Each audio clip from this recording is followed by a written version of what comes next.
Vários soldados, então, que não tinham passado, não tinham informação do que poderia ocorrer, estavam apenas à deriva naquela ilha, isolados. Ou seja, o Nolan traz a gente uma excelente, de fato, imersão nesse momento, de como aqueles soldados se viam nessa história real, né? Outro ambiente interessante é essa ideia do mar que vai aparecendo então, que basta cruzar o mar, como a gente falou, para conseguir chegar na sua terra, mas também, nesse momento, de novo, pela tensão do filme que é constante, no mar há um ciclo natural da natureza de crescente agonia e tensão. Então, essa ideia das ondas, nesse silêncio do filme, né? As ondas, aquele vento silencioso, por assim dizer, aquela paisagem fria, até o tom de cor é mais baixo, por assim dizer, não é tão quente, né? Então, tem um quê de desolação, de desespero nesse ambiente, correto?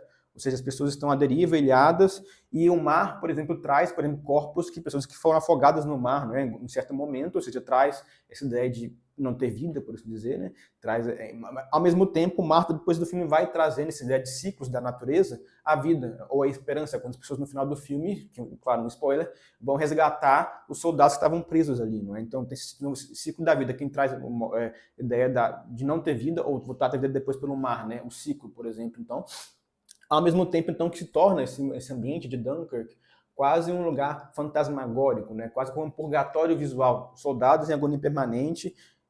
Tem uma fila, por exemplo, quando a gente vê lá o comecinho do filme, né? Quando o Tommy que ficou vivo, não foi atingido pelos alemães, ele vai para a praia e vê aquelas várias filas logo no comecinho do filme, né? Interessante porque as filas vão para lugar nenhum. É uma perpétua agonia, ou quase como um purgatório visual, onde os soldados têm que, de fato, purificar a si mesmos, esperando aquela tribulação, com paciência ou não, e quase como o risco de ficar sem esperança, né? Quem vai de fato me salvar? Eu posso esperar que eu vou ter de fato minha vida de volta, voltar para casa ou não? Interessante porque a tribulação, portanto, vai revelar para nós também quem nós somos. A cruz, o sofrimento que seja, né? Mostra que, de fato, lá embaixo, nosso espírito, nós somos em essência, eu sou pessoa boa ou má, por assim dizer. E, de fato, há só apenas essa linha, bom ou mau objetivo, também tem uma linha tênue entre os dois lados do filme, também fica bem clara essa ideia. Então, o primeiro tema do filme que é central, então, na praia de Dunkirk, que é isso, a lutar por sobreviver. Então, o filme também mostra, logo no comecinho, essa batalha de linha temporal, de uma semana, que é justamente no Mole, que eles falam, que é aquela praia, de um dia, que é o barquinho que a gente vai lá abaixo do Sr. Dawson, e de uma hora, que são os pilotos dos caças britânicos, né? Ou seja, ele vai misturando as três, como o Nolan sempre faz nos seus filmes também, não é? Tem esse ambiente, de novo, de dificuldade moral, de guerra, que é difícil então pensar em o que de fato eu vou fazer na minha vida, né? Risco de vida ou morte ou não. Então, eu posso perder minha identidade, perder quem eu sou nesse momento de guerra, por exemplo, ao mesmo tempo, então, que isso é uma coisa que o Nolan sempre faz, né? Misturar a linha temporal, também essa questão de difícil decisão moral, por exemplo, né? Então, eu também fiz outro vídeo do Nolan falando da filosofia dele de mundo, eu vou colocar também outro card aqui na tela, para vocês verem que ele faz todos os filmes dele, e a dúvida de fato, né? Eu posso, nesse momento aqui em Dunkirk, preso, querer salvar só a mim mesmo, ou eu posso querer sobreviver sendo solidário com os outros, né? Em que a gente percebe então, nessa trajetória na praia de Dunkirk, é que é necessário sobreviver com muita astúcia, não é? Os soldados que estão por lá, o Tommy, depois o seu parceiro, que era francês e que estava enterrando, por assim dizer, outra pessoa que havia falecido, eles vão tentando sobreviver, por assim dizer, tentando ser astutos, espertos como as serpentes, por assim dizer, né? Ou seja, é muito fácil, de fato, perder sua vida naquele contexto. Basta ficar parado, por assim dizer, passivo, né? A vida humana ali, como a gente falou, que está massificada, a guerra tira muitas vidas, né? Então, até aquele encontro tem o seu amigo que era francês, que depois você descobre no filme, mas que havia então enterrado uma pessoa que tinha falecido, aparentemente, né? E daí que tá a primeira coisa. Eles vão tentando então pegar o barco que está zarpando, de modo quase como trapaceando, né? Usam uma pessoa que estava lá na maca e colocaram na maca uma pessoa que talvez falecido ou não, e tentam pegar o barco para se safarem. Ou seja, eles estão sendo egoístas ou não? Já é, de novo, dubiedade moral. Vale fazer aquele sacrifício, sendo astuto, passando a perna ou não? Né? Do mesmo modo que depois, ao mesmo tempo, em que o Tommy ele vai escolher acreditar que o Gibson é uma pessoa boa. Quando se descobre depois, então, que o Gibson era um francês, ele não se sabe se de fato ele enterrou aquela pessoa ou apenas havia falecido de fato ou não, né?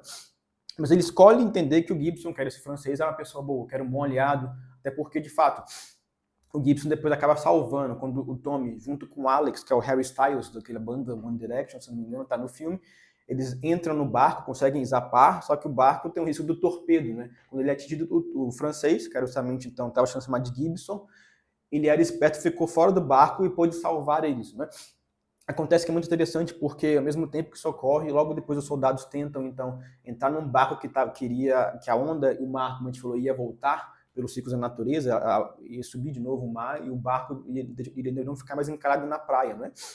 Eles tentam ficar em aquele lugar escondidos naquele barco. Interessante, porque eles então descobrem, né, o Alex e Harry Styles revela, então, percebe que o Gibson não falava inglês e, bom, daí vem a questão de novo moral, né? Eu quero salvar apenas quem é meu batalhão, quem é aqui do meu bando, eu quero salvar quem é do meu país, mesma nação que eu quero salvar também pessoas que são franceses, né? Que são meus aliados até certo ponto, né? Até quando que ele vai ser meu aliado? Até ele ter que sacrificar a sua vida por mim, né? Então vai lá, coloca a cabecinha para fora para ver se tem alguém atirando aqui na gente ou não, né? Ou seja, essa dubiedade de novo, né? Até que de fato o francês, o Gibson, então, ele salvou as pessoas, salvou o Alex, salvou o Tommy, mas depois não foi salvo. O Alex, então, depois uma hora depois, inclusive, ele percebe que ele começa a chamar o francês pelo nome que é dele, que é Gibson, que tinha dado, então, ou seja, deixa de ser apenas aquela pessoa abstrata, reconhece ele como uma pessoa, não é? Ao mesmo tempo em que não vai salvá-lo. Quando o barco vai começar a afundar, ele chama ele, vem cá, mas não puxa ele de fato para sacrificar a si mesmo para a pessoa. Ou seja, o Alex está representando, então, de fato, esse personagem do Harry Styles, essa pessoa egoísta, por assim dizer. Eu quero salvar a mim mesmo, né? Até ter um pouco de avanço depois, de novo, reconhece a pessoa pelo quem ela é, chama pelo nome, né? Um pouco mais de intimidade, vê de modo individual aquela pessoa, mas não vai arriscar a si mesmo para salvar ele, por assim dizer, não é? Ou seja, ele é quase como esse cego, a pessoa que não vê os outros, né? Não vai querer de fato, ou seja, de novo, o preço de se pagar por ser egoísta, salvar apenas a si mesmo, que de fato não é algo bom, pelo contrário, né?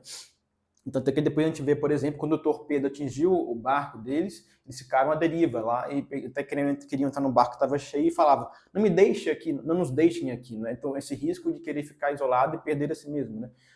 Ao mesmo tempo, em contraste com essa sobrevivência egoísta do Alex, você tem, de fato, a única resposta possível, que é a população britânica sendo solidária.